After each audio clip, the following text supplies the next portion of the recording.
অজরাই অঙ্গে অঙ্গ দিয়ে গৌর হলো তাই। হরি হরি বল।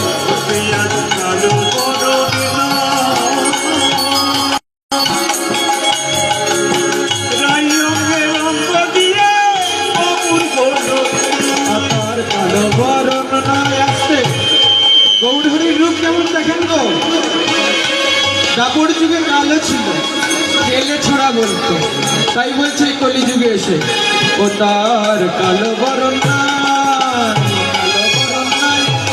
তাই অঙ্গে অঙ্গ দিয়ে গৌর হলো তাই। হরি বল।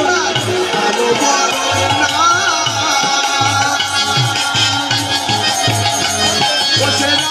অঙ্গে অঙ্গ দিয়ে গৌর হলো, ও তার রং ফিরেছে ঢং ফিরেছে, রং ফিরেছে ঢং ফিরেছে, তার রং ফিরেছে ঢং ফিরেছে, রং ফিরেছে ঢং ফিরেছে।